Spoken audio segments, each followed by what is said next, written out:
এখন তো যে সব হারায় তারপরেও যে উঠে দাঁড়ায় তার কিছু এক্সপেকটেশন থাকে না। মানে একটা মানুষ একটা মানুষের সঙ্গে থেকে আলাদা হচ্ছে, ওই যে পেইনটা, সেটার সাথে শুধু মানুষ দুটোর বন্ধন আলাদা হয় না, আরো অনেকগুলো বন্ধন। আমার যা কিছু খারাপ, যা পোড়ার আগুনে পুড়ে ছাই হয়ে গেছে, আর যেটুকু বেঁচে আছে তার আর মরণ নেই। মানে অর্ণব চলে যাওয়ার পরে ওই বাড়িতে আমার শক্ত করে হাত ধরে ওই বাড়িতে থাকার মতো কেউ নেই। তোমার জীবনে খারাপ হচ্ছে তখন কি তুমি ঠাকুরের প্রতি বিশ্বাস হারিয়ে ফেলছো, হাত ছেড়ে দিচ্ছ? তাহলে তুমি আসল সাধক নও। 2022-এ আমি বিয়ে করি। ইন্ডাস্ট্রির একজন স্বনামধন্য এক্সিকিউটিভ প্রডিউসার অর্ণব রয়ের সাথে আমার বিয়ে হয়, ভালোবাসা করেই, ভালোবেসেই। বছর খানেকের মধ্যেই আমরা ঠিক করে, আচ্ছা ঠিক আছে ইনিশিয়ালি আমরা আলাদা থাকি। তখনই ও এমন এক জায়গায় চলে গেল যেখান থেকে আর কোনোদিনই আমাদের অন্য রিলেমে না গেলে বা অন্য জন্মান্তরে না গেলে আমাদের আর একসাথে থাকা হবে না। আমি নিজে একটা কারণে জন্মেছি, আবার আর একটা কারণে মরে যাব যখন সময় হবে। তাই আমি একা আর খুব নিমিত্ত মাত্র।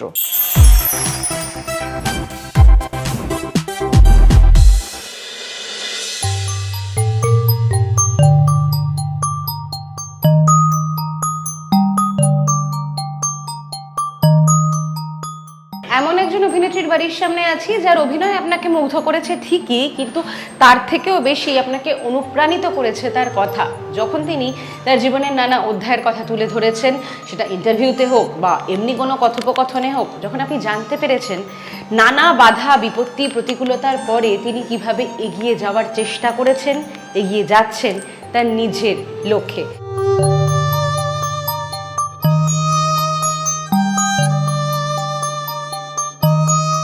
তো সেরকমই একজন অভিনেত্রী যিনি আমাদের বরাবর শিখিয়েছেন জীবনে অনেক প্রবলেম আসবে, অনেক বড় বড় সমস্যা আসবে, তো সমস্যাগুলো সামনে রেখেও এগিয়ে যেতে হবে।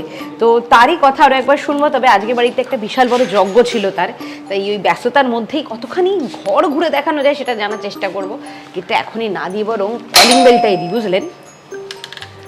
Hello, hi. অনেক কথা বলেছি, আগে একটা হাঁক করে নিই।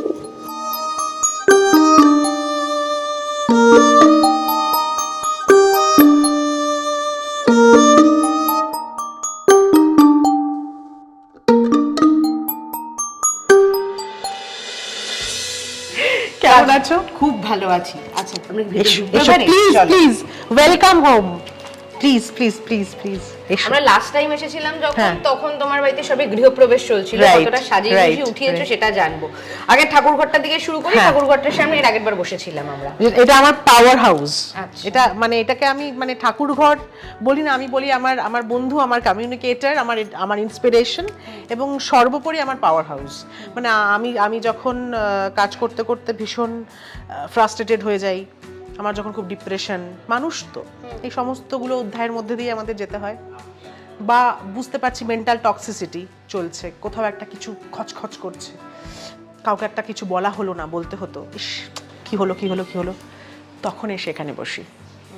তারপর পুরো মেন্টাল ডিটক্সিফিকেশন হয়ে যায়। তারপর বুঝতে পারি আচ্ছা বলার দরকারই ছিল না।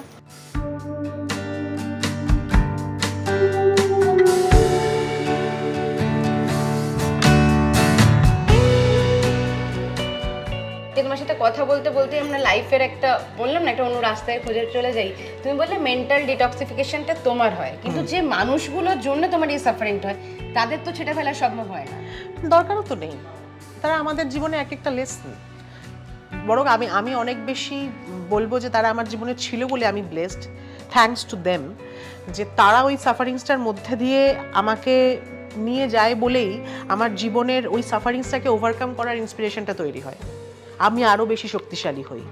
মানে তোমার জীবনে যত বাধা, তুমি যদি গিভ আপ না করে দাও তাহলে তো তোমাকে দুটোই অপশন, ইদার তুমি গিভ আপ করো, আদারওয়াইজ তুমি বাধা সরিয়ে এগিয়ে যাও। তো তুমি যদি গিভ আপ না করো তাহলে তো তোমাকে সেকেন্ড অপশনটাই চুজ করতে হবে, যে বাধা সরিয়ে তুমি এগিয়ে যাচ্ছ। সো ন্যাচারালি তোমার জীবনে বাধা মানেই তো তোমাকে সেটা সরাতে হবে, সেই স্ট্রেংথটা তোমার তৈরি হচ্ছে নতুন করে। সো আমি অনেক বেশি বন্ধুর থেকে শত্রুদের বা আমাকে যারা বাধার সৃষ্টি করেছে আমার যে কোনো জীবনের যে কোনো পর্যায়ে, তাদের কাছে আমি কৃতজ্ঞ। মানে আমি বিশ্বাস করি যে ঈশ্বর তাদেরকে আমার জীবনে পাঠিয়েছেন বিভিন্ন লেসন দেওয়ার জন্যে। এবং আমি এটুকু বলতে পারি, আলটিমেটলি যেহেতু আমি মা কালীর ভক্ত, যে মা কালী মানে হচ্ছে যে আমি লড়বো লড়বো লড়বো ততক্ষণ যতক্ষণ না ভিক্টরি আমার কাছে আসছে। তো আমি কতটা বড় লড়াকু মানুষ সেটা বড় কথা নয়, হতে পারে আমি অনেকের থেকে অনেক খারাপ লড়াকু, কিন্তু আমার লড়াইয়ের সঞ্জীবনী শক্তিটা এমনই যে সব থেকে প্রতিভাবান লড়াকু সেও যখন শুয়ে পড়েছে তখন আমি দাঁড়িয়ে আছি। So at the end of the day I will win. এবং সেই দিনটার জন্য আমি এই পাওয়ার হাউসে এসে সারেন্ডার করি এবং আবার নতুন করে একটা দিন শুরু করি।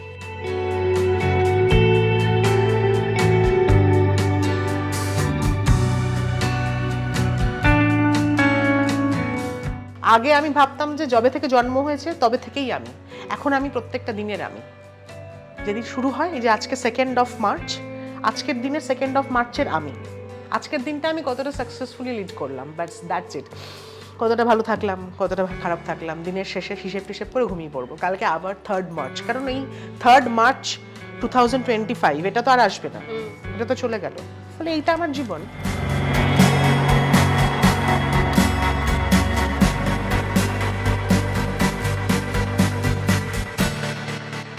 হ্যাঁ, আজকে যোগ্য ছিল। আর আমি প্ল্যান করেছিলাম যে যেহেতু আগের বছর মানে বর্ষাকালে এসেছি, মানে কি বলে জুলাইতে, সো আমি ভেবেছিলাম যে একটা বর্ষা পেরিয়ে গেলে আমি আমার ইন্টেরিয়ার হাত দেবো। তো ন্যাচারালি আমার কিছু ইন্টেরিয়ার হয়ইনি, কিছু জিনিস, কিছু নতুন গাছ এসেছে আমার বাড়িতে। আমার মায়ের ভীষণ শখ গার্ডেনিংয়ের, সো ন্যাচারালি কিছু গাছ এসেছে আমার বাড়িতে, সেইগুলোকে একটু দেখাতে পারি। কিছু গাছে ফুল ফুটেছে, সেইগুলোকে দেখাতে পারি। এবং আগের বার যখন এসেছিল তখন হ্যাপাজার্ড ছিল, এখন সেটাই কাম। হ্যাঁ, যজ্ঞ ছিল, হ্যাঁ আমাদের গৃহশান্তি পুজো ছিল, কারণ মার্চ মাসের 29 তারিখ আমার কালী পুজো। তো সেই জন্যে কালী পুজোর আগে আমার বাড়ির গৃহশান্তি পুজোটা করলাম। এবং সে যে করেছে সেও আজকে, তাকেও আমি নিয়ে আসবো ক্যামেরার সামনে, কারণ আমার একটা অভাব ছিল জীবনে, যে আমি কোনোদিন কাউকে বন্ধু বলতে পারিনি। মানে হয় না যে আমার কাছে বন্ধু মানে ওই 2 কাপ চা পাশাপাশি বসে খেলাম, সেটা নয়। আমার কাছে বন্ধু মানে যাকে আমি আমার রিয়েল পেইনটা বলতে পারছি, যে এটা আমার না প্রবলেম, প্লিজ একটু কিছু মানে হেল্প করবি আমাকে মেন্টালি। সে যাকে বলছি সে যখন সত্যি সেই জায়গাতে রয়েছে, সেই পাওয়ারটা তার মধ্যে রয়েছে, সেই আমার বন্ধু। তো এত বছর পরে আমি আমার জীবনের সত্যিকারের বন্ধুকে খুঁজে পেয়েছি। হ্যাঁ, দর্শকরা অনেকেই ভাবছেন যে বাহ, পৌষ্মিতা বোধহয় আবার নতুন সম্পর্কে জড়িয়েছে। আপনারা ঠিক ভাবছেন, একটুও ভুল নয়, সম্পর্কই বটে, কিন্তু আপনারা ক্রমশ প্রকাশ্য দেখতে পাবেন যে কে এবং কীরকম বন্ধু এবং তার সাথে আমার কী ধরনের সম্পর্ক। তো সেই আজকের যোগ্যটা করেছে। হ্যাঁ, তার সাথে, হ্যাঁ, এবং তার উপর আমি সম্পূর্ণ বিশ্বাস করি। মানে এবং এই যে আমার বাড়িতে আগামী মাসে কালী পুজো, এই মাসেই এই 29 তারিখে কালী পুজো, এই পুরো পুজোটা মানে অনেক বছর আগে থেকে করার কথা, কিন্তু সেই ইনিশিয়েট করলো যে না, এবার তোমার পুজোটা করা উচিত। তো তার হাত ধরেই আমার বাড়িতে মা আসছেন। বাহ, তো তাকে তো দেখাতেই হবে। কিন্তু এদিকটা আমরা একটু দেখে নিই। হ্যাঁ, এই দিকটায় আমার কিছু, এই জায়গাটা বেসিক্যালি আমার লাইব্রেরি। এই জায়গাটা, হ্যাঁ, এখানে লাইব্রেরি ভবিষ্যতে হবে, কারণ আমার প্রচুর বই, আমার মানে আমার ছোটবেলা থেকে অনেক স্যারেরা আমাকে তার বই দানপত্র করেছেন। মানে এখনও শিলিগুড়িতে প্রচুর বই, প্রায় 300-400 মতো বই শিলিগুড়িতে রাখা আছে। এবং আমার আরেক স্যার, সেও মানে এখনও জীবিত, কিন্তু সে তার সমস্ত কালেকশন অফ বুকস আমার নামে দানপত্র করে দিয়ে গেছেন, যে তোমাকে তো কিছুই দিতে পারিনি, তো আমার বইগুলো তোমার। কারণ ওই বইয়ের প্রতি আমার খুব আকর্ষণ ছিল, লোভ বলবো না, আকর্ষণই বলবো। এবং স্যারকে আমি বলতাম যে আমি যদি কোনোদিন নিজের একটা বাড়ি করতে পারি, স্যার, বাকি বাড়িটা কেমন হবে আমি জানি না, কারণ তখন আমি অনেক ছোট, কিন্তু আপনার এই বই ঘরের মতো আমার একটা ঘর হবে। তো সেই জন্যে স্যার এখনো যেহেতু আছেন, আমার ইচ্ছে যে এখানে লাইব্রেরিটা করার পরেও স্যারকে একবার এনে দেখানো, যে স্যার দেখুন আমি একটা লাইব্রেরি করে উঠতে পেরেছি। তোমার চোখের সামনে ওই ছবিটা আছে, হ্যাঁ, ওই ছবিটা, যে পুরো এখানে একটা লাইব্রেরি হবে, এই মাঝের জায়গাটাতে আমার প্রচুর মেমেন্টোস, এবং ভবিষ্যতে নিশ্চয়ই আরও বাড়বে। Thank you. আমার কাজের জন্যে যা যা কিছু যা আমাদের মানে কি বলবো ফলক, সেই প্রত্যেকটা হয় না যে মাইল ফলক একটা করে, যে এই জন্য এটা পেলাম, সেই সমস্ত ট্রফিসগুলো এইরকম একটা জায়গাতে রাখা থাকবে এবং বাকিটা পুরো বুকস বুকস অ্যান্ড বুকস। হ্যাঁ হ্যাঁ, এইটা হবে। এবং ওইখানে মা কিছু গাছ লাগিয়েছে। ছবিটা যদি একটু বল, এই ছবিটা কত বছর বয়সে? এই ছবিটা এটা বোধহয় তখন আমি কলেজে ওই এন্ট্রান্সের জন্য মানে আফটার 12 আর কি, এন্ট্রান্সের জন্য প্রিপারেশন নিচ্ছিলাম। কত হবে তখন, 18-19 বছর বয়সে আমার, কলকাতায় আসার পরে। মানে এটা 2010-এর ছবি, 2010-এরই ছবি এটা। কলকাতায় এসেছি আমি 2010-এ, সেই সময়। মেমেন্টো গুলো আমার এই বছরে, তুমি যদি একটু ওই সাইডে চলে যাও। হ্যাঁ,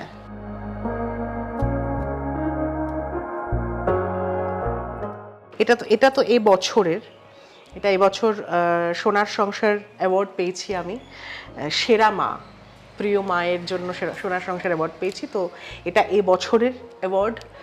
আর এটা এবছর সোনার সংসার থেকে যখন ইনভাইট করেছিল আমাকে, আমার মতো যে সমস্ত শিল্পীরা ইনভাইটি ছিল তাদের প্রত্যেকের বক্সে করে এরকম একটা ছোট্ট মেমেন্টো গিয়েছে, এটা ইনভাইটি মেমেন্টো। আর বাকি যে কটা মেমেন্টো আপনারা দেখতে পাচ্ছেন, কোনো পুজো উদ্বোধনে গিয়ে পুজো উদ্বোধনের সময় সম্মান জানিয়েছে, এটা দিদি নাম্বার 1-এর মেমেন্টো, দিদি নাম্বার 1-এর এইটা আর একটা মেমেন্টো।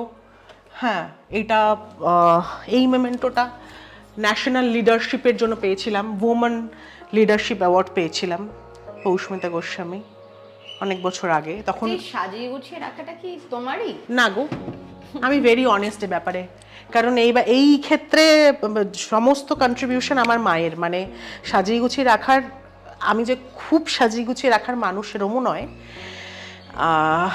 আর সত্যি কথা বলতে কি, যেটুকু যা কিছু দেখছো সাজানো গোছানো, সময়ও তো হয় না, সময়ও কম, সেক্ষেত্রে মাই বেশিরভাগ দায়িত্বটা নেয়। আমি আসলে মানে বাহ্যিক সাজানোর থেকে আভ্যন্তরীণ সাজানোটা অনেক বেশি পছন্দ করি। আমার সবটাই খুব আভ্যন্তরীণ।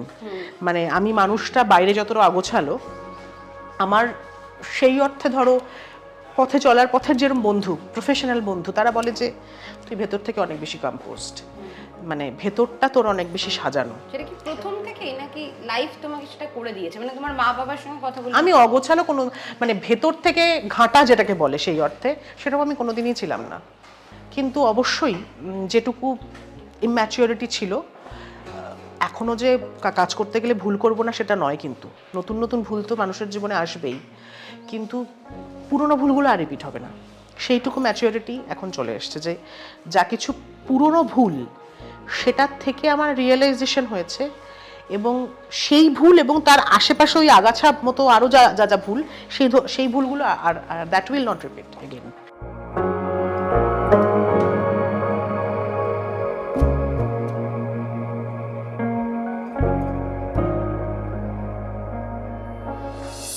স্কুলিংটা নিয়ে যদি একটু বলো, মানে স্কুলিং জলপাইগুড়ি থেকে আসে? না, জলপাইগুড়ি না, শিলিগুড়ি। শিলিগুড়ি দার্জিলিং ডিস্ট্রিক্ট। শিলিগুড়িটা অ্যাকচুয়ালি মানে মাঝামাঝি জায়গা থেকে দুভাগে বিভক্ত, মানে শিলিগুড়ির কিছুটা দার্জিলিং ডিস্ট্রিক্ট, কিছুটা জলপাইগুড়ি। তো আমরা যেখানে থাকতাম সেটা দার্জিলিং ডিস্ট্রিক্ট। আমার ছোটবেলার আমার স্কুলিং, একদম প্রাথমিক স্কুল যেটা, সেটা সারদা শিশু তীর্থ, মানে মিশনারি স্টাইলের একটি স্কুল, এবং খুবই ভালো, মানে খুবই সুন্দর। এবং আমি কৃতি ছাত্রী, এই বছর সুবর্ণ জয়ন্তী ছিল, তো গিয়েছিলাম, আমাকে ডাকা হয়েছিল। তো সেখানে আমরা ওই রামকৃষ্ণ মিশনের মতো করে পড়ানো হতো, সারদা মিশন আর কি। সেখানে আমরা ছাতিম গাছের তলায়, সেরকম শান্তিনিকেতনে যেরকম স্টাইলে পড়ানো হয়, ছাতিম গাছের তলায় বসে পড়ানো হচ্ছে, আমরা ওরকম আমাদের আম গাছ, কামরাঙা গাছের তলাগুলো বাঁধানো, সেখানে দাদামণি দিদিমণিরা বসতেন আর আমরা নিচে পাটি পেতে বসতাম।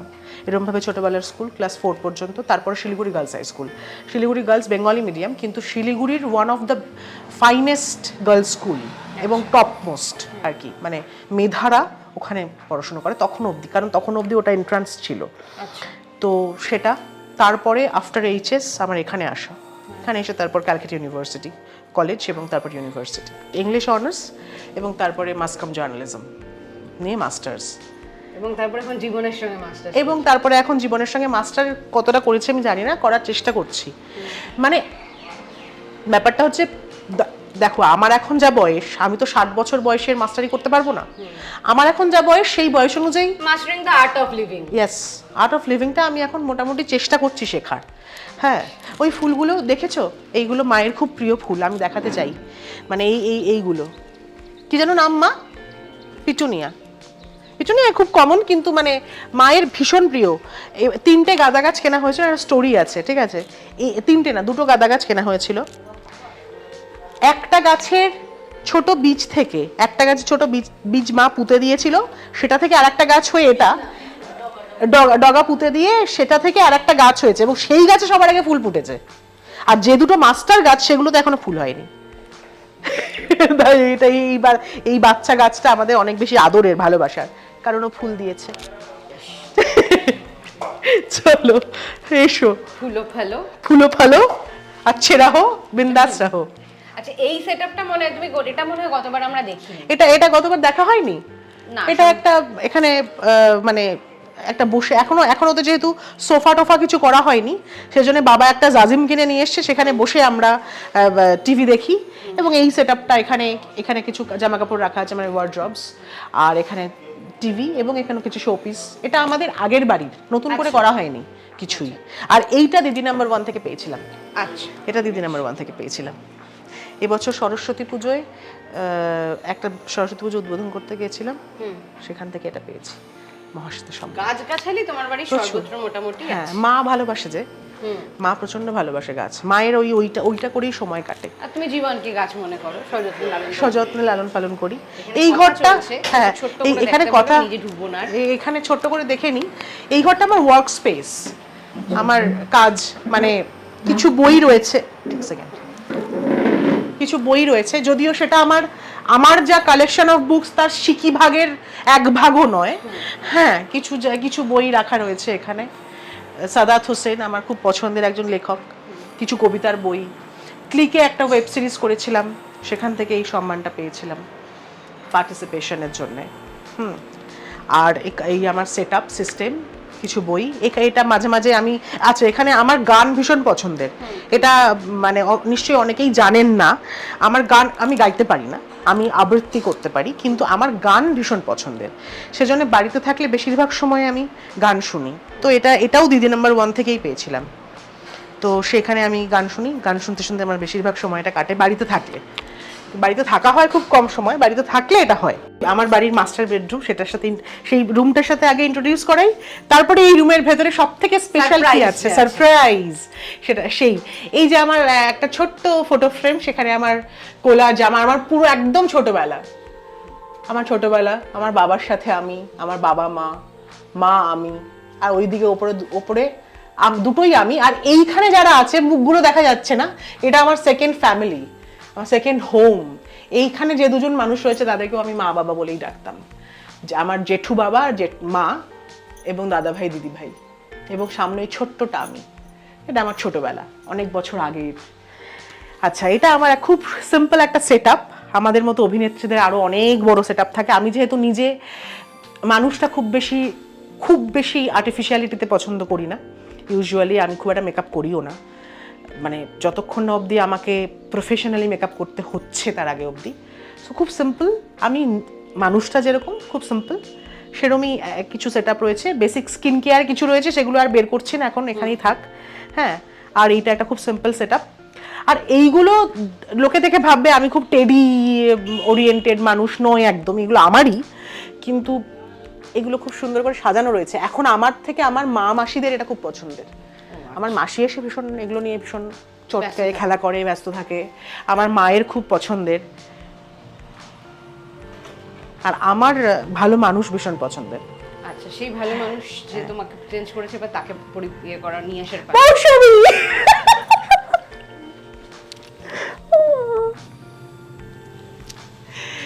আমার কি বলবো, মানে বাবা ওর জন্য পোশাকি ইন্ট্রোডাকশনে আমি যাচ্ছি না। তোমার লাইফ কোচের সঙ্গে তো পরিচয় হলো, কিন্তু বাকি কথা, মানে কিভাবে সে তোমার লাইফের দিকটা মানে অন্যরকম ভাবে ঘুরিয়ে দিল, এবং কিভাবে আজকের পৌষ্মিতাদি হলো, সেটা কি এখানেই জানবো? আমরা অন্য ঘরেও যেতে পারি। চলো চলো মৌসুমী, আসুন।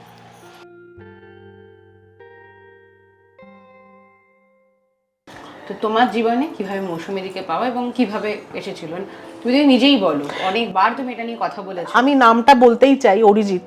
অরিজিৎ কে আপনারা অনেকেই চেনেন, কারণ অরিজিৎ এখন অনেক মানে বেশ বড় ব্লগার। তো ও একটি ব্লগ করে মৌসুমীকে নিয়ে। ওর বাড়িতে একটু বাস্তুর সমস্যা ছিল, তো তখন I was searching for a person যার থেকে আমি স্পিরিচুয়ালিটি শিখবো মানে স্পিরিচুয়ালিটি তো ওই অভিনয়ের মতো আর কি, মানে শেখা যায় না, তোমার ভেতরে একটা যন্ত্রণা থাকবে, এবার তুমি কোন রাস্তায় কিভাবে হেঁটে যাবে সেটা যে অ্যাড্রেস করে দেবে, মানে বেসিক্যালি কোচ। আর তোমার মধ্যে একটা পটেনশিয়াল না থাকলে তোমাকে সেই রাস্তায় ধরে টেনে কেউ তুলতে পারবে না। তা মানে আমি এরকমই একজন মানুষ খুঁজছিলাম, যে মানে ওই রকম ওয়ান শট নয়, যে এলো চলে গেল, যে থেকে যাবে, যার কাছ থেকে আমি একটা ফোন কল হবে যে আমার না এটা হচ্ছে, আমি কীভাবে ডিল করবো ব্যাপারটাকে, আচ্ছা তুমি এটা করো, এবং যে সে সত্যি সত্যি আমাকে শেখাবে। তো আমি ওই ব্লগের মধ্যে ওকে দেখি, কি যেন একটা ভয়, মানে আমার মনে হয় যে মানে আমার কেন জানি মনে হয় যে এর সাথে যোগাযোগ করা উচিত আমার, কারণ এর আগেও আমি রিডিং করিয়েছি।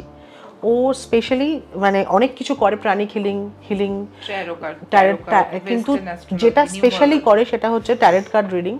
ট্যারট কার্ড রিডিংটা আমরা খুবই, এটা আমি বলতে চাই কারণ এটা খুবই জনপ্রিয় এখন, অনেকেই করেন। তো এর আগে আমি রিডিং করিয়েছি, তো স্পেশালি আমি রিডিং করাবো বলেই আমার মনে হয় যে ওর কাছে, মানে ওর কথা, ওর অ্যাপিয়ারেন্স, ওর কথা বলার ধরন খুব ব্লান্টলি ও সত্যি কথাটা বলে, একদম সত্যিটা সত্যির মতো করে।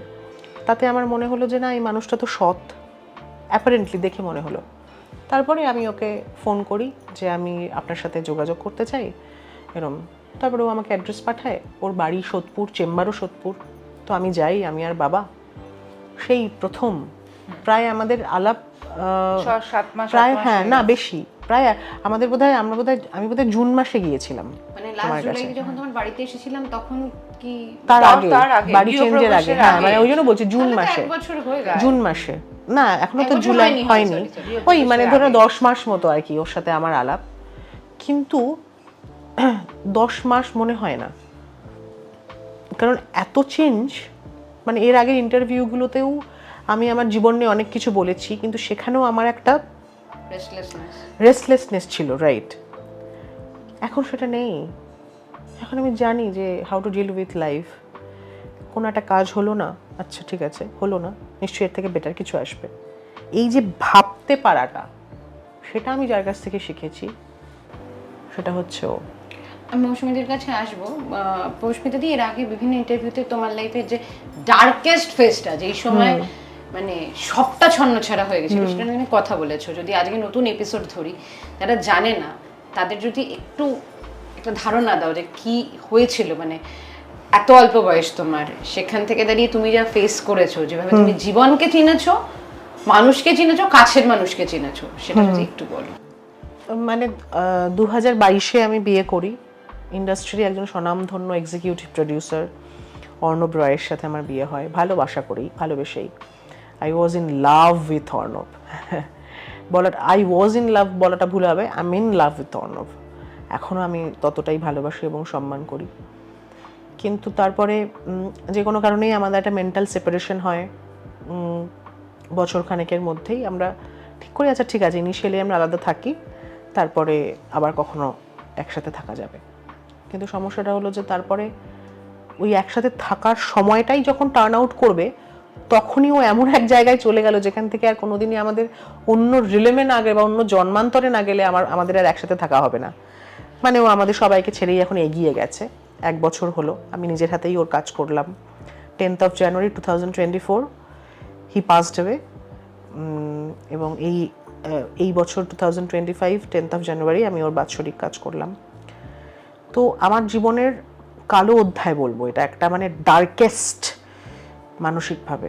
শুধু তাই নয়, মানুষ চলে যাওয়া, তার সঙ্গে একটা মানুষ হয় না যে ওই মানে ছিঁড়ছে, যখন কেটে যায় আমাদের তখন যেরকম হয় যে মাসেলগুলো ছিঁড়ছে, সেই যে যন্ত্রণাটা, মানে একটা মানুষ একটা মানুষের সঙ্গে থেকে আলাদা হচ্ছে, ওই যে পেইনটা, সেটার সাথে শুধু মানুষ দুটোর বন্ধন আলাদা হয় না, আরও অনেকগুলো বন্ধন, পারিপার্শ্বিক কাজের জায়গায় ক্ষতি হয়, মানুষ অনেক ভুল ডিসিশন নেয়, কারণ খারাপ সময় মানে সর্বাগ্রেই মানে খারাপটা সময়টা খারাপ, শুধু ওই ব্যক্তিগত জীবনের জন্য নয়। ফলে আমি কাজ নিয়েও প্রচুর সাফার করি ন্যাচারালি, এবং অর্ণবের চলে যাওয়াটা মেনে নিতে পারি না।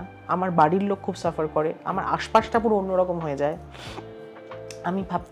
আমি ভাবি যে আমার ভাই বোনেরা, তারা আমার বন্ধু বান্ধব, তারা তাদের মতো সুন্দর লাইফ লিড করছে, হঠাৎ করে এরকম একটা ঝড় আমার জীবনে কেন? এই সময় যখন মনে হচ্ছে তলিয়ে যাচ্ছি, তখন যাকে দরকার ছিল সেই তো আসল বন্ধু।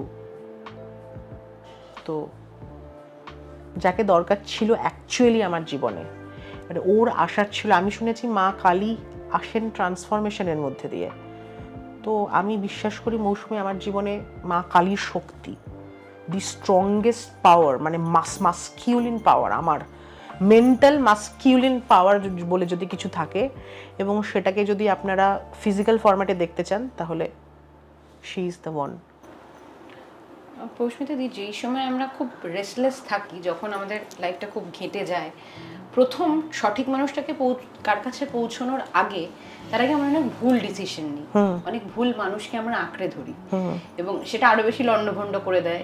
ইয়েট সেখান থেকে কেউ আমরা শিখি, কেউ আমরা নিজেদের দোষ দিতে থাকি, বা কেউ আরো অতলে তলিয়ে যায়। তোমার ক্ষেত্রেও কি এই ভুলটা হয়েছিল, যেই কারণে মৌসুমীদিকে যখন তুমি পেলে বন্ধু, মানে প্রথম তুমি তো পেয়েছিলে নিজের একটা কাজের জন্য, দরকারের জন্য গেছিলে, সেখান থেকে বন্ধু হিসেবে আগলে রেখে আজ তোমার সমস্ত প্রবলেম, সমস্ত ভালো লাগার একজন পার্টনার হয়ে উঠেছে। মানে এই রং ফেজটা কি ভেতর দিয়ে তুমি গেছিলে, না যাওনি? হ্যাঁ, 100% গিয়েছি, 100%। মানে তখন আমার আশপাশটা পুরো মানে আজকেই আলোচনা হচ্ছিল, পুরো মনে হচ্ছে শ্মশান।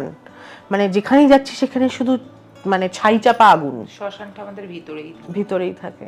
সেটা আমার মনে হয় এই প্রশ্নটার উত্তর ফিজিক্যাল শ্মশান। আমরা শ্মশানে যেতে, আমি একটু ইন্টারাপ্ট করছি, শ্মশান নামে বা শ্মশান বলে ভয় পাই। তো দেখবে যারা বড় বড় সাধক সাধিকা হয়, তারা শ্মশানেই সাধনা করে। তো আমি যদি শ্মশান বলি, শ্মশানটা কোথায়? আজকে আমাদের ভিতরেই শ্মশান, আমাদের মধ্যেই যে নেগেটিভ এনার্জিস গুলো তৈরি হচ্ছে, সব সময় নতুন একটা এনার্জি ক্রিয়েট হচ্ছে, সেখানে পজিটিভিটি আছে, সেটা তুমি জানবে একটা ভালো সোল, ভালো একটা এনার্জি। আবার ওর মধ্যেই আবার নেগেটিভ এনার্জিও রয়েছে, কারণ আমাদের ভিতরে কিছু ডেমন এনার্জি থাকে, যেমন রাগ, জেলাস যেটা থাকে, কাউকে ক্ষতি করব, ওর ওটা হয়েছে আমাকেও এটা করতে হবে, রিভেঞ্জ নেওয়া, জেলাস ফিল করা। তো এই সমস্ত জিনিসগুলো আমাদের মধ্যে, ভুল ডিসিশন নেওয়া, ওভার ইমোশন হয়ে যাওয়া, মানে ইমোশনই তো মানুষকে একদম আঘাত করে। তো এই যত রকমের এনার্জি, পজিটিভ হচ্ছে, নেগেটিভ হচ্ছে, সবই কিন্তু আমাদের মধ্যে রয়েছে। তো এই যে স্পাইনের যে কর্ডটা, মানে একদম স্পাইন, যেখান থেকে আমাদের, এটা অনেকেই জানে যারা একটু আধ্যাত্মিক অডিয়েন্স ভালো, অনেকেই জানে, কারণ আমাদের এখন একটা যুগ যেখানে প্রচুর মানুষ স্পিরিচুয়ালিটির দিকে এগোচ্ছে, আধ্যাত্মিকতার, অনেক সেলিব্রিটি, অনেক ভালো বড় বড় সবাই এক্স্যাক্টলি সায়েন্টিফিক ওয়েতে স্পিরিচুয়ালিটির সাথে এগোচ্ছে, প্ল্যানেটস এর সাথে জুড়ছে, এনার্জি কি বুঝছে, চাকরা কি বুঝছে। তো এই যে আমাদের ভিতরে যে স্পাইনাল কর্ডটা রয়েছে, যেটা কিনা আমাদের রুট চাকরা একদম নিচে থাকে, যেখানে বেস অফ স্পাইন, তো ওখানে যে রুট চাকরা, ওখান থেকে যখন এনার্জিটা উপরে যাচ্ছে, একদম ইউনিভার্সের সাথে মিশছে, যেটা মা নিচে রয়েছে শক্তি, যেটা হচ্ছে মা কালী, স্পাইনে রয়েছে, একদম বেস অফ স্পাইন, যেটা স্পাইন উঠছে। আর যখন সেই এনার্জিটা উপরে উঠছে, সেটা সবাই জানে, এটা কুণ্ডলিনী এনার্জি জাগৃত হচ্ছে, সে দিব্য দৃষ্টি প্রাপ্ত করছে। কিন্তু এই যে এনার্জিটা, এই যে আমার অরাটা বড় হচ্ছে, আমি যেখানে যাচ্ছি লোকের ভালো হচ্ছে, বা আমার একটা থট, আমি সবসময় লোকের ভালো করব, বা যেটুকু পারি, আমি 100% আমি পারবো না, দিতেও পারবো না, পসিবল নয়। তা যে করবে, যার হয়ে আমি কাজ করব, যেমন পৌষ্মিতার খুব ইচ্ছা ছিল যে ও পজিটিভলি ট্রান্সফর্ম হবে, না, ও একটা সময় আমাকে ব্যাক টু ব্যাক ফোন করেছে, কেঁদেছে, আমার কাছে প্রচুর বকাও খেয়েছে পৌষ্মিতা, প্রচুর। আমি ওকে বলেওছি, এটা করো না, ওটা করো না, এরকম হবে না, হবে হবে হবে হবে, একটা ডিভাইন টাইম আসে। কিন্তু এই যে টাইমটা, এটা আমরা মানে অতিক্রম করতে অনেকটা সময় লাগে, ওর মধ্যে অনেক ঝড়ঝাপটা আসে, সেইটাই হচ্ছে শ্মশান। শ্মশানে ভালো এনার্জিও থাকবে, খারাপ এনার্জিও থাকবে। ভগবান যখন সেই জায়গায় যাবে, কোনো দৈত্য দানব নয়, কিন্তু যখন ভগবান ওখানে সাধনা করতে বসবে, সে কিন্তু পজিটিভ এনার্জিটাকে ক্রিয়েট করে তার আশেপাশে সমস্ত পজিটিভ সোলরাই থাকবে। যখন তুমি সাধনার জন্য বা তুমি স্পিরিচুয়াল প্র্যাকটিস বা তোমার লাইফে যে ব্লকেজগুলো তখনই কাটতে শুরু করবে যখন তোমার ভিতরের এনার্জিগুলো সাফ হচ্ছে, ব্ল্যাক থেকে হোয়াইটের দিকে চলছে। তো সেই শ্মশানটা আমাদের ভিতরের মধ্যেই রয়েছে, এগুলো সব সময় ট্রান্সফর্ম হচ্ছে, ভাঙছে। আর আমরা একটা জিনিস আমাদের বুঝতে হবে, কোনো জিনিস আমরা যেটা লাইফে পেতে চাইছি সেইটা অবধি পৌঁছাতে গেলে আমাদের অনেক কিছু ক্রস করতে হবে, অনেক জিনিস ভাঙতে হবে, ভাঙবে করবে, এইভাবে আমরা এগোতে পারবো। সেটা ওর জীবনেও হয়েছে, সেটা আমার জীবনেও হয়েছে। আমি স্পিরিচুয়াল প্র্যাকটিস করি, আমি লোকের কাজ করি, বিভিন্ন রকমের কাজ করি, তার মানে এটা নয় যে আমার লাইফে প্রবলেম থাকবে না, আমাদেরও বিভিন্ন রকম প্রোটেকশন নিয়ে থাকতে হয়। তো এটাই হলো ব্যাপার। তো আমাদের এটাই মানতে হবে যে একটাই কথা, লাইফে ঝড় থাকবে, ঝড় করার, ফাইট করার সেই ক্ষমতাটাও থাকতে হবে। আরও একটা কথা, কারণ আমি নিজে অ্যাস্ট্রোলজি কাজ করি, ট্যারো প্রেডিকশন করি, প্রাণিক হিলিং, লামা ফেরা, প্রচুর বহু ধরনের, মানে তন্ত্র মতেও বিভিন্ন রকমের ক্রিয়া হচ্ছে, কিন্তু আমি সবার ভালো কাজ কিন্তু করি। মানে এখানে বসে অনেক দূরের কাজ করে, আমার মানে অ্যাব্রডে ক্লায়েন্ট রয়েছে, লন্ডন, কানাডা, মানে হিলিংটা কিন্তু ওইভাবে করে, ইউএসএ, তো ডিস্টেন্সে কাজ হচ্ছে। এবং আমি বিভিন্ন রকম রেমিডিসও প্রোভাইড করি, ইন্ডিয়ার মধ্যে তো আছে, এদিক ওদিক ছড়িয়ে আনাচে কানাচে বাইরেও রয়েছে, অনেক সেলিব্রিটি ক্লায়েন্টও রয়েছে। কিন্তু ব্যাপারটা হচ্ছে সবটাই হচ্ছে বিশ্বাস, এনার্জি তখনই তোমার কাছে, আজকে ও যেমন আমাকে প্রচন্ড বিশ্বাস করেছে, আর ঈশ্বরও আমার কাছে ওকে মিলিয়ে দিয়েছে।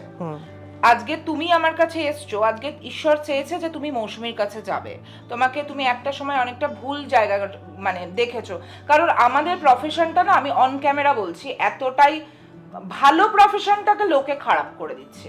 এই 5 মিনিটে বশীকরণ, এটা সেটা করে না, লোকের একটা অ্যাস্ট্রোলজির উপরে ধারণাটা, খুব তন্ত্রের উপরে ধারণাটা খুব বাজে হয়ে গেছে, ফেড হয়ে যাচ্ছে। তো সেক্ষেত্রে মৌসুমী দুজনকে জিজ্ঞেস করছি, সেটা কি শুধুমাত্র তুমি বলছো তোমাদের প্রফেশন, এটা শুধু তোমাদের প্রফেশন নাকি এভরিবডি? না, আমাদের এটা রাজনীতির ক্ষেত্রে যদি ধরা সব হয়, জায়গাতে ভালো রাজনীতি, মানে ভালো রাজনৈতিক নেতা যেমন আছে, খারাপ রাজনৈতিক নেতার এক্সাম্পল আমাদের কাছে আছে। তো আমি এই কারণে আমার প্রফেশনটা বললাম, যেহেতু এটা আমি ডিল করছি, কারণ এখন দেখো ডাক্তারদেরও আছে, রাজনীতিবিদদেরও আছে, সব জায়গাতেই না। এবং ওই খারাপ প্রফেশনটা কেন ভালো বলছি আমি বলি, সেটা হচ্ছে যে ওর প্রফেশনটা তো খুব জরুরি একটা প্রফেশন, যেটা আমার খুব মনে হয় যে, মানে আমি এই সময় এসে দাঁড়িয়ে একটা কথা পরিষ্কারভাবে বলতে পারি, যে স্পিরিচুয়ালিটি ছাড়া আমাদের মুক্তি নেই।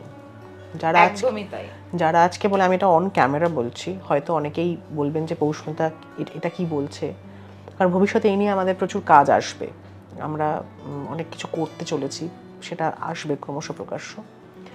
যে যারা ঈশ্বরে বিশ্বাস করে না, এখন আমার তাদের জন্য করুণা হয়, কারণ ঈশ্বরে বিশ্বাস করা মানে কিন্তু আমি ওই নমো নমো নমো নমো করা বলছি না, অনেক প্রোটোকল আছে। রিলিজিয়াস, মানে কেউ রিলিজিয়াস মানে কি স্পিরিচুয়াল? মানে না, আমার উত্তর এখানে না।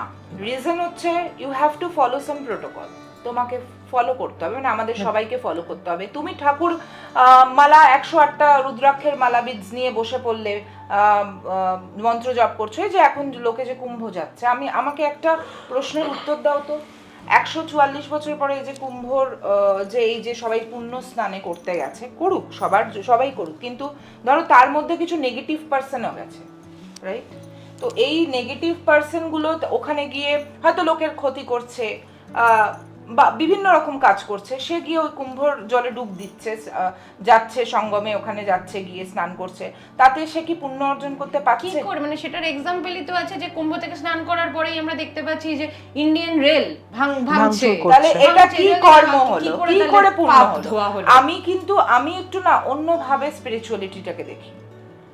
আমি নিজে প্রচন্ড মানে করি যেটুকু আমাকে ভগবান করায়, আমার এটা বলতে পারো, এটা আমি I am passionate about spirituality প্রচন্ডভাবে, ওটাই আমার এখন মানে রুজি রুটি হয়ে গেছে, আমি কাজ করি, কিন্তু আমাকে ফলো করতে হবে। আমি যখন দেখবো যে লোকের কিছু ভালো করতে পারছি, লোকের অবশ্যই ভালো হবে, আমাকে সৎ হতে হবে, আমাকে লয়াল হতে হবে, কিছু মানে জীবনযাত্রার প্যাটার্নে আমাকে কিছু চেঞ্জেস আনতে হবে, চেঞ্জেস আনতে হবে। কারণ তুমি জানবে, আমি একটা কাউকে কবচ বানিয়ে দিলাম, আমরা তো দিই, বাট আমিও দিই, কিন্তু সেই মানুষটি বলছে যে আমি একটা গভর্নমেন্ট সার্ভিস পাবো মৌসুমী দি, তুমি আমার একটা কোনো রেমেডি দাও। ধরো আমি বললাম যে দেখা যাচ্ছে তার যোগ আছে, কিন্তু সে যদি কবচ পড়ে পড়াশোনাই না করে কি করে সে আমাকে বলো তো God helps those who help themselves. Exactly Yes. আমাকে নিজেকে নিজে চেষ্টা করতে হবে। আজকে আমি তো সাহায্য করেছি, অনেক কথা বলেছে আমার সম্পর্কে, আমি বলছি পৌষ্মিতা আমাকে আমার সম্পর্কে অনেক ভালো ভালো কথা বললো, কিন্তু ও ততটাই ভালো যে ওর নিজের চেষ্টা আছে ভালো হওয়ার, ও লড়েছে। ওর একটা গুণ হচ্ছে ও ফাইট করেছে, ওর হচ্ছে না আজকে, কিন্তু ম্যাজিক নয়, আধ্যাত্মিকতা ম্যাজিক নয়। এরকমও হয়েছে যে আমি কাজ করেছি পরের দিনই রেজাল্ট পেয়েছে সে, আবার এরকমও হয়েছে 3-4 মাস সময় লাগছে, ডিপেন্ড করে এটা কর্ম, এটা কর্ম কতটা ব্লকেজ। আমি যদি অনেকটা গর্তের ভিতরে অনেকটা ডুবে যাই, মানে অনেক তলায় চলে যাই, আমাকে ধরো তোমরা বের করার চেষ্টা করছো, তাহলে সময়টা কি বেশি লাগবে না কম লাগবে? আমি যদি মাটির কাছাকাছি থাকি তুমি আমি পট করে তুলে নিতে পারবে। তো এইটা এগুলো অনেক কিছু ম্যাটার করে। আর যখন আমাদের লাইফে ট্রান্সফরমেশন আসে, মানে কোনো কিছু একটা ডার্ক ফেজ থেকে আমরা যখন হোয়াইটের দিকে যাচ্ছি, একটা ট্রানজিশন পয়েন্টে আমরা দাঁড়িয়ে রয়েছি, তখন অনেক কিছু চেঞ্জেসের জন্য অনেক কিছু ভগবান ভাঙবে। হতে পারে সেই ভাঙাটা তুমি ভাবছো নেগেটিভ, কিন্তু কারণ তুমি অ্যাটাচড, তুমি হচ্ছে অ্যাটাচড, তুমি ভাবছো এটাই আমার জন্য ভালো, ভগবান ভাবছে না রে পৌষ্মিতা এটা তোর জন্য ভালো নয়, আমি তোর জন্য ডিসাইড করব। তো ওই অ্যাটাচমেন্টটা ব্রেক করবে তো, তখন কষ্ট হবে না? কষ্ট হবে, তোমারও কষ্ট হবে, ভেঙে যাবে। এই জিনিসগুলো অনেক কিছু বোঝার ব্যাপার আছে। এক্স্যাক্টলি। একটা মা যখন সন্তান যখন মায়ের থেকে আলাদা হয় তখন তো কষ্ট হয়, মায়ের সন্তানেরও হয়, এজন্য সে কাঁদে। এই যে যন্ত্রণাটা, দুজনেই তো এতদিন তো অ্যাটাচড ছিল, এক নারী, বা যখন নারীটা কাটা হচ্ছে তখন তো যন্ত্রণা হবে, এই যে ছিঁড়ছে যন্ত্রণা হবে। তো সেরকম নতুন কিছু একটা মা, সে তার ভেতরে সন্তানকে রেখে দিয়েছে, এবারে তার ট্রান্সফরমেশন কি না 10 মাস 10 দিন পরে গর্ভ থেকে সন্তানটা বেরিয়ে আসবে, তার ট্রান্সফরমেশন, অ্যাটাচমেন্ট কেটে। তো দুটো আলাদা আলাদা এন্টিটি তৈরি হয়ে গেল, মা আলাদা হয়ে গেল সন্তানের থেকে, সন্তান একটা সিঙ্গেল এন্টিটি হয়ে গেল, যন্ত্রণা হবে। তো তা যন্ত্রণাটাকে অ্যাভয়েড করার জন্য সারা জীবন কি মা পেটের ভেতর নিয়ে ঘুরবে নাকি সন্তানকে? সেটা তো হয় না। তোমার যেটা হওয়ার সেটা তো হতেই হবে, সেটা তো হবেই। এবারে তুমি যদি বুদ্ধিমতী হও, মানে বুদ্ধিমতী বলতে আমি বলতে চাইছি সেরিব্রালি যদি তুমি মানে কনসিয়াস হও আর কি, তাহলে তুমি ওই যন্ত্রণাটাকে সহ্য করবে স্পিরিচুয়াল স্টাইলে, স্পিরিচুয়ালিটি দিয়ে তুমি সহ্য করবে, সারেন্ডার করে দেবে ঈশ্বরের কাছে, যেটা আমাকে ও শিখিয়েছে। আদারওয়াইজ তুমি এগেনস্টে লড়ো, দেখো পারো কিনা। কত যন্ত্রণা, মানে তুমি যদি ঈশ্বরে বিশ্বাস না করো বা তুমি যদি সারেন্ডার না করো যে আচ্ছা ঠিক আছে চলো ওকে ফাইন, ওকে এখন এটা হবে না, তো তার মানে এখন এটা সময় নয়, আমি সময়টার জন্য অপেক্ষা করব, এখন যা আছে সেটা আমি সহ্য করব, চলো, এটাতে কিন্তু পেনটা অনেক কম হবে। কারণ আমি জানি যে আমি চাই বা না চাই সহ্য আমাকে করতেই হবে। এবার আমি যদি না চাই তাহলে না চাওয়ার একটা আলাদা যন্ত্রণা, আবার ওই পেনটা হচ্ছে তার একটা যন্ত্রণা, মানে প্লাসে প্লাসে কতটা চলে যাচ্ছে পারদ তলে, বুঝতে পারছো? তো সুতরাং তাদের ওটাই হয়, তারা ফ্রাস্ট্রেটেড হয়ে যায়, মদ খেয়ে ফেলে, নেশা করে ফেলে। তবে একটা কথা অবশ্যম্ভাবীভাবে আসে, আমরা যখন কোনো জ্যোতিষের কাছে যাই বা কারোর কাছে যাই, তখন আমাদের প্রাইমারিলি আমরা কিছু উদ্দেশ্য নিয়ে যাই যে আমার এটা হতে হবে সেই জন্য। এবার তুমি যেটা বলছো বা তোমরা দুজনেই যেটা বারবার বলছো স্পিরিচুয়ালিটির পথ, সেখান থেকে দাঁড়িয়ে ধরো এমন একখানা জিনিস আমি চাইছি যে জিনিসটা অসম্ভব, মানে আমি ধরো পড়াশোনাই করিনি কিন্তু আমি চাইছি হলো গিয়ে আমি ডাক্তার হতে চাইছি, সেটা তো অসম্ভব। সেক্ষেত্রে দাঁড়িয়ে কি পথ দেখাবো? দেখো সেক্ষেত্রে তোমাকে আগে যেটা করতে হবে, আগে দেখো কেউ যদি আমার কাছে আসে, সে একটা কোনো প্রফেশন সে অ্যাটাচড যে আমি এটাই করব, ঠিক আছে, তো আমি যেটা প্রথমে করি সেটা আমি দেখি যে তার আগে হরোস্কোপে দেখি যে সেই যোগটা আছে কিনা, ঠিক আছে, দেখা যাচ্ছে যোগ নেই, তো আমি বলবো যে তোমার কিন্তু যোগ নেই, হওয়ারই নয়, হবেই না। কেউ ও যেমন সেলিব্রিটি, ও অভিনেত্রী কাজ করে, কিন্তু ও যদি আমি ওর হরোস্কোপে কিন্তু অভিনেত্রীরই যোগ দেখা যাবে, ওর কিন্তু ডাক্তারের যোগ দেখা যাবে না। যখন সে জন্মগ্রহণ করেছিল তাকে কিন্তু মানে ওকে আমি ডাক্তার বানাতে পারতাম না। এবার দেখা গেল অভিনেত্রী হতে গিয়ে কিছু ব্লকেজ আছে, হয়তো করতে যাচ্ছে হচ্ছে না বা কিছু, যখন ছোট ছিল বা যখন যেভাবে ও লাইনে এসছে, সে অভিনেত্রী হতে চাইছে বা সে ডাক্তার হতে চাইছে, এই যে লাইনটাতে একটা মিসম্যাচ হচ্ছে, মানে স্যাটেলাইটটা মানে ক্যাচ করতে পারছে না, মানে ভাইব্রেশনটা। তো তার জন্য আমরা কি করব, কাজ করব। প্রথমত বলবো আমি, এবার দেখো সে তার জন্য বিভিন্ন রকম, কেউ যদি বলে আমি যদি ধারণ করার জন্য দিই, ধারণ করে কাজ হলো ফাইন, আর নয়তো আমাদের যেটা করতে হবে, আগে ওর কিছু ব্লকেজ অরা লেভেলে কাটাতে হবে। মানে আমাদের বডিতে দেখবে মহাপুরুষরা যারা থাকেন তাদের বা ঠাকুরের ফটোর পিছনে দেখবে একটা আলোর একটা ছটা থাকে, সেটা কিন্তু আমাদের সবার, এই রুমে যতজন রয়েছে আমাদের সবার অরা রয়েছে। কারণ যে স্পিরিচুয়াল প্র্যাকটিস করবে তার অরা কিন্তু অনেক বড় হবে, ইভেন কয়েক কিলোমিটারে ছাড়া, মানে বলছি আমি, ঠিক আছে? তো এগুলো আমি শিখেছি বিভিন্ন রকম মোডালিটিস, স্পিরিচুয়াল মোডালিটিস। তার মধ্যে একটা খুব famous pranic healing, world pranic healing foundation, যেটা ফিলিপিন্স মানিলাতে আছে। মানে আমার নিজের লাইসেন্স আছে এবং ওগুলোর আমি একদম মাস্টার লেভেল অবধি করা আমার কাজ করা, এবং আমি সেটা নিয়ে এখন বহুবিধ কাজ করছি। আমাদের অরার না স্ক্যান করা যায়, ঠিক আছে, কতটা পজিটিভ নেগেটিভ, কারণ আমাদের হাতের মধ্যেও কিছু চক্রাস থাকে। এই যে দেখবে ঠাকুর এরকম হাত তুলে দাঁড়িয়ে থাকে, তথাস্তু, দেখবে মা কালীরও আছে, সব ঠাকুর আছে, এরকম আশীর্বাদ করে।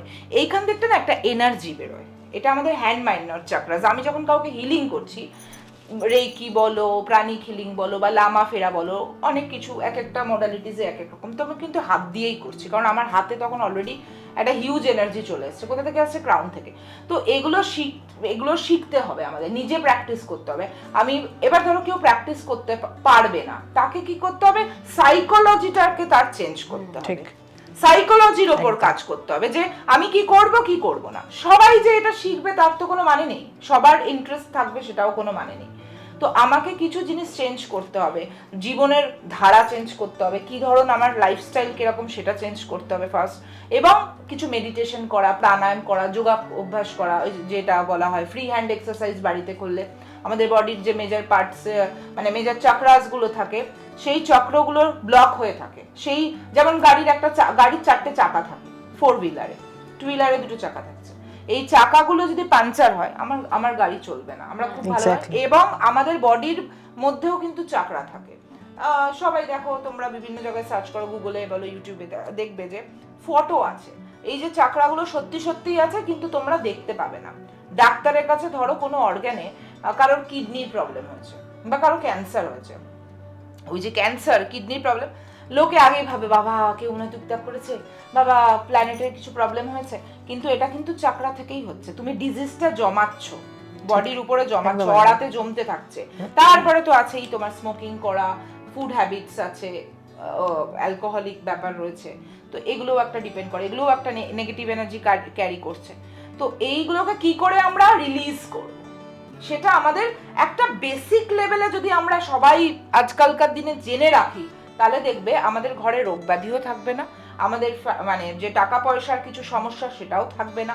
তার জন্য আমাদের কি করা দরকার? একটু প্রাণায়াম, একটু সল্ট ওয়াটার বাথ নিলে, একটু কফি ওয়াটার বাথ নিলে, ওর মধ্যে এগুলো শোয়ার আগে একটু কেউ ফুটে মানে মাসাজ করলে, পাটা একটু হালকা, মানে হালকা উষ্ণ গরম জলে একদম ওই ডুবিয়ে রেখে একটু সল্ট দিয়ে ভিজিয়ে রাখতে, তাতে হলো কি হলো, তোমার সোল মাইনার চাকরাসটা ক্লিন হলো। সারাদিন স্ট্রেস হয়ে রইলে ভিজুয়ালাইজ করতে হবে, পজিটিভ কথা ভাবতে হবে, পজিটিভ লোকের সাথে মিশতে হবে, পজিটিভ বই পড়তে হবে, এগুলো একটা হেলদি লাইফস্টাইল। এবার এখানেই প্রশ্নটা, আমরা কর্মক্ষেত্রেতে বা কর্মক্ষেত্রে কেন বলছি, আমরা পরিবারের ক্ষেত্রেও চারপাশে বহু মানুষজনকে দেখি, তাদের ভিতর থেকে পজিটিভ নেগেটিভটা আমি বুঝবো কি করে? এক, আর দ্বিতীয় ব্যাপার, পৌষ্মিদির সঙ্গে এটা নিয়ে কথা বলছি, যদি কাউকে আমার মনে হয় যে ওর প্রেজেন্সটা বা ওর সাথে কথা বলার পরে আমি মেন্টালি হেভি হয়ে যাচ্ছি, বিশেষত এটা কাজের জায়গার কথা আমি বলবো, সেক্ষেত্রে যদি তার সঙ্গে তো আমার প্রত্যেক দিন দেখা হবে, প্রত্যেক দিন কথা হবে, এবং তাকে আমি অ্যাভয়েড করতে পারবো না, কারণ তার সাথে আমার কাজের জায়গায় দরকার আছে, প্রাথমিক ব্যাপারটা ধরো দরকারই আছে, আমার কথা বলতে হবে তার সঙ্গে, আমার জন্যই, আমার নিজের জীবনে এগোনোর জন্য কথা বলতে হবে, সেক্ষেত্রে কি করে আর কি করা যায়? দেখো, সেক্ষেত্রে নিজেকে মাস্টার, ওই যে একটা কথা বললাম না, নিজেকে কন্ট্রোল করতে জানতে হবে। আমি জানি মানুষটা, কারণ দেখো আমার কাছেও তো বিভিন্ন রকম লোক আসছে, তুমিও আজকে কাজে বেরোচ্ছ, পৌষ্মিতাও বেরোচ্ছ, সবাই আমরা বেরোচ্ছি, তো বিভিন্ন রকমের লোক নিয়ে আমাদের কাজ করতে হবে। বাসে ট্রামে উঠছি, নেগেটিভ পজিটিভ। প্রথম কথা, তুমি প্রশ্ন করলে চিনবে কি করে? চিনবে, তুমি যদি একটা মানুষকে বাসে উঠে দাঁড়াও পাশে, তুমি তো বুঝতে পারবে না মানুষটা, সেটা পসিবল নয় যে মানুষটা পজিটিভ না নেগেটিভ। হয়তো তুমি হাফ ভাবে বুঝলে, তখন তুমি ইগনোর করলে। আর যদি না বুঝতে পারো, তাহলে তোমাকে আমি যদি স্পিরিচুয়াল লেভেলে কথা বলি, যে তুমি জাস্ট মাথা থেকে বের করবে আর এসে একটু অরাতে, দেখো আমরা একটা মানে পাবলিক ট্রান্সপোর্ট ইউজ করছি, ওর অরার সাথে আমার অরা লেগে যাচ্ছে, আমার মানে অরার নেগেটিভ এনার্জিটা ক্যাচ করছি, তার জন্য তুমি স্পিরিচুয়াল বাথ নিতে পারো, সল্ট ওয়াটার বাথ, বা একটু মেডিটেশন করলে, একটু স্মাজিং করলে, ধরো বাড়িতে লোবান গুগুল কর্পূর এই সমস্ত দিয়ে তাতে একটু পুজো পাঠ করলে, এটাতে একটু একটু ফ্রেশ, মানে এটা নিজের মানে একটা কি বলবো রিল্যাক্স ফিল করলে, মানসিকভাবে তোমার শান্তি হলো, ঠিক আছে, তুমি আস্তে আস্তে ভুলতে শুরু করলে। এবার যখন সেটা তোমার বাড়ি বা প্রফেশনের জায়গাতে চলে আসছে, সেটাও which is very important জানাটা। একটু তুমি জানো লোকটি তোমার হার্মফুল না, মানে কিভাবে ইগনোর করব সেটা জানাটা। ইগনোর করাটা বলা, দেখো তুমি পুরো প্রথম কথা তুমি পুরো ইগনোর করতে পারবে না, কারণ সেটা তোমার কাজের কথা, এটা একদম পরিষ্কার কথা, প্র্যাকটিক্যাল কথা, তুমি ইগনোর করতে পারবে না, তোমার বাড়ির লোককেও পারবে না, তুমি তোমার অফিসেও পারবে না। আরো স্পেসিফিক্যালি ধরে আমি বলছি, তার সঙ্গে আমি বুঝতে পারছি আমার জন্য এ ভালো নয়, কিন্তু আমার দরকার এর সাথে কথা বলতে হবে, কারণ আমার কাজের জায়গায় একে দিয়ে আমার কিছু জায়গায় সুবিধা হতে পারে। তার জন্য তোমাকে আমি একটাই অব্যর্থ ওষুধ বলবো, সেটা হচ্ছে আমাদের স্পিরিচুয়াল প্র্যাকটিস। একদমই যখন তোমার অরা বড় হবে, তোমার দেখবে ওটা লাইট লাগছে, তোমার একদম মনেই হবে না যে ও আমাকে কিছু ক্ষতি করতে পারে বা ও আমাকে কিছু হার্ম করতে পারে, ও ক্ষমতাই হবে না, বা শুরু করতে গেলেও শেষ হয়ে যাবে, তোমার সাথে সে কানেক্টই করতে পারবে না, কানেক্ট করলেও সেই ইম্প্যাক্টটা, ব্যাড ইম্প্যাক্টটা তোমার মধ্যে আসবে না, হয়তো সে উত্ত্যক্ত করবে, তার অ্যাক্টিভিটিস গুলো তোমার পছন্দ হবে না, এক তো তোমাকে কিছুটা তোমার ভালো না লাগলে তুমি ইগনোর করো, আর নয়তো মহামন্ত্র হচ্ছে আধ্যাত্মিকতা, এখন তো এটা খুব ফেমাস।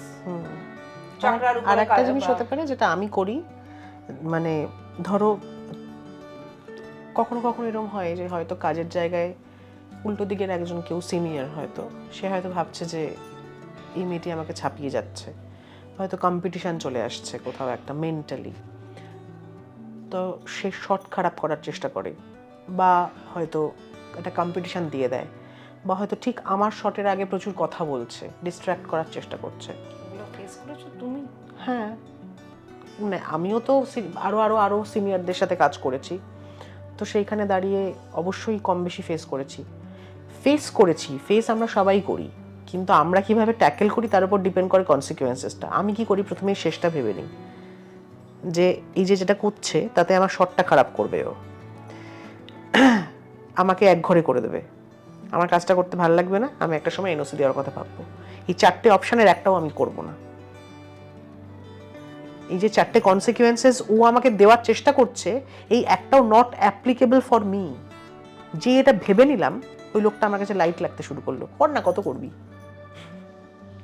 মানে তুই যে উল্টো দিকে লোকটা যে ব্যবহার করছে, ও আমার শর্ট খারাপ করার চেষ্টা করছে, আমি শর্ট খারাপ করবো না, যা করছে তাতে আমাকে ইরিটেট করার চেষ্টা করছে, আমি ইরিটেটেড হব না। কাজের জায়গায় মাথা গরম করা মানে খেলা শেষ, আমাকে একঘরে করার চেষ্টা করছে, আমি একঘরে হব না। ম্যানিপুলেট করে তো দিস ক্যারেক্টার। হ্যাঁ, ম্যানিপুলেট হব না, আমি যদি বুঝে যাই এই লোকটা আমাকে ম্যানিপুলেট করছে, আমি হব না, ও কথায় আমি কনভিন্স হব না, ও যা বলবে সেটাকেই আমি একদম আউটার ওয়ালে রাখবো।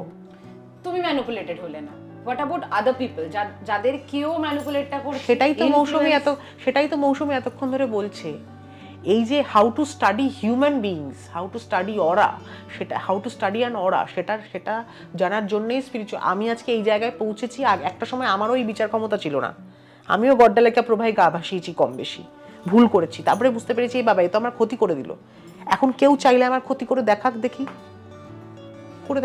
আমি তো অ্যালাউই করবো না তাকে, আমার অরার সঙ্গে তার অরা কানেক্টই হবে না।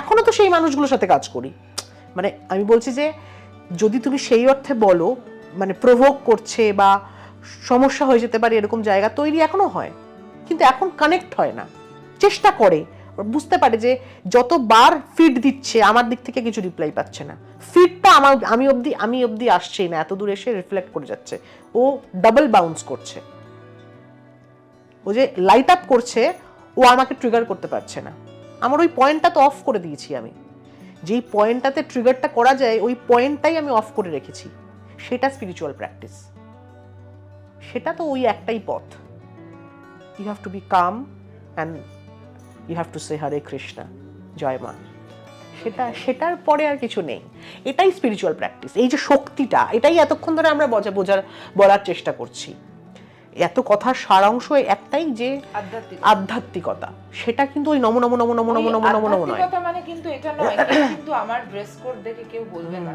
exactly. আমি অ্যাস্ট্রোলজার। আমার থেকে বেশি আমিষ ও খায়, এটা আমি বলে দিই সবাইকে। আমি কিন্তু আমি শনিবার দিন আমিষ খাই, কালকেও আমার বাড়িতে এসে আমাকে বিরিয়ানি খাইয়েছে। আমি ওর কিন্তু কোনো নিয়ম নেই। হ্যাঁ, কিন্তু ও কারণ ওর রক্তে স্পিরিচুয়ালিটি আছে, ও রক্তে, মানে ও ইনসাইড মনের ভেতরে। আমি কি কাজ করি, আমি কি সাধনা করি, আমার ক্লায়েন্টরা জানে। বাট আমি যখন রাস্তায় বেরোই, হয়তো আমাকে কেউ দেখে হয়তো বুঝলো, এখন বলে লোকে যে তোকে একটু অন্যরকম লাগছে, বা মৌসুমীদি তোমাকে একটু অন্যরকম লাগছে, তোমার মানে ভাইবসটা বা চোখ কথা বলে মানুষ। এক্স্যাক্টলি, চোখটা তো বোঝে যে আলাদা লাগছে, কিন্তু আমাকে দেখে নরমালি কেউ বুঝতে পারবে না যে আমি কি কাজ করি, আমার প্রফেশন। আর কোনো ইনহিবিশন নেই তো, মানে তুমি আসল যে তান্ত্রিক হবে বা আসল যে স্পিরিচুয়াল কাজ করবে, আমি একটা কথাই বলবো, তাকে দেখে তুমি বোঝা যাবে না। এক্স্যাক্টলি হবে কিন্তু সে ওই বাংলার কথাটাই যে ফাঁকা কলছি বেশি আওয়াজ করে। এক্স্যাক্টলি মাথায় তিলক দিলে খুব মানে যে ব্রডকাস্ট করবে তার মানে তার ক্লায়েন্ট দরকার, তার মানে সে। আমার কিন্তু কোনো ব্যানার নেই। এক্স্যাক্টলি, আমি কিন্তু ওই যে মোড়ের মাথায়, ইভেন আমার পেজে বা প্রোফাইলে আমি লাইভ করার সময়টাই পাই না। ভগবান আমাকে সেই সময়টাই দেয় না, কারণ আমি নিজের কাজে ব্যস্ত থাকি। কারণ আমার একটা লাইভ করতে গেলে 1.5 থেকে 2 ঘন্টা প্রেডিকশন বলো বা অন্য কিছু বলো লাগবে। আমি সেই সময়টা ভগবান আজ অব্দি দেয়নি আমাকে, যে তোকে আমি যেটুকু পাঠাচ্ছি তোর কাছে কাজ করার জন্য, তুই সেগুলো নিয়ে ব্যস্ত থাক। উপযাজক হয়ে বেশি করতে হবে না। যখন অন টেবিলে আমরা বসছি বা ওভার দ্য ফোন কনসালটেশন হচ্ছে, তখন আমার যেটুকু সামর্থ্য আমি উজাড় করে দিই, সেটা পৌষ্মিতার থেকে আর কেউ বলতে পারবে না বেশি। এবং মানে ও খুব কনফিডেন্টলি বলে, মানে মাস 2 আগে আমাকে 2-3টে মানে হিউজলি কিছু প্রেডিকশন করেছিল, তার মধ্যে একটা আজকে মিলে গেছে। মানে জাস্ট আমার যজ্ঞটা শেষ হয়েছে, ঠিক আছে, আমরা ওই ভেতরের ঘরে বসে আড্ডা মারছি দুজনে, হঠাৎ আমার কাছে একটা ফোন। যজ্ঞ সম্পর্কে বলে দাও। হ্যাঁ, ও যজ্ঞ মানে হ্যাঁ, যজ্ঞ ব্যাপারে হচ্ছে যে মায়ের কথাটা বল, যখন মায়ের যজ্ঞটা করছো, তখন মানে ওর মানে আমরা যখন ও যজ্ঞটা করে, ও আমার বাড়ির আজকের যজ্ঞটা ও করলো, মানে গৃহশান্তি পুজোর যজ্ঞটা ও করলো। কারণ যেহেতু আমার 29শে মার্চ বাড়িতে মা আসছেন কালী পুজো, এবং সেটাও ওর হাত ধরেই আসছে। এত বছরের পেন্ডিং কালী পুজো, সেটাও মৌসুমীর হাত ধরেই আসছে মা। কারণ মা না সবসময় কাউকে কারোর মাধ্যমে আসে, এবং অনেক হিউজ ট্রান্সফরমেশন যন্ত্রণা দিয়ে তারপরে আসে। মা কালী তখন কিন্তু সাংঘাতিক যন্ত্রণা দিয়ে আসে, পেইন দিয়ে আসে। মানে আগে দেখে যে তোর জীবনটা যদি শ্মশান হয়ে যায়, তুই কি সেই শ্মশানের উপর উঠে দাঁড়াতে পারবি? যদি পারিস, যদি তারপরেও জয়মা জয়মা বলিস, তবেই আমি আর থাকবো তোর কাছে, আর তারপরে তোর লাইফ মিরাকেল হবে। কিন্তু সেই অবধি ভেঙে দেবে তোমাকে সহ্য করার জন্য। মানে তার বিশ্বাসটা দেখে, তোমার মায়ের প্রতি বিশ্বাসটা কি। তোমার জীবনে খারাপ হচ্ছে, তখন কি তুমি ঠাকুরের প্রতি বিশ্বাস হারিয়ে ফেলছো, হাত ছেড়ে দিচ্ছ? তাহলে তুমি আসল সাধক নাও। আর তোমার জীবনের খারাপ হচ্ছে, ভালো হচ্ছে, যাই হচ্ছে, তুমি শক্ত করে একজনের হাত ধরে রেখেছো, তাই যদি হয় তাহলেই তুমি আসল সাধক। তো সেইটা মানে হিউজ কষ্ট, মানে যন্ত্রণা। তো তারপরেই আমি একদম যন্ত্রণার মিডল অফ পেইন আমি ওকে পেয়েছি, এবং তারপরে আস্তে আস্তে আস্তে আস্তে আমি ওর হাত ধরে, মানে একদম কি বলবো, ওই গর্ভাতুর সেই সময়টায় আমি ওর হাতটা ধরেছিলাম। তারপরে আস্তে আস্তে আস্তে আস্তে ওর হাত ধরে আমি এখন আলোর দিশা পাচ্ছি, নতুন লাইফ, রিবার্থ আমার। এবং এটা একটা স্পিরিচুয়াল বার্থ।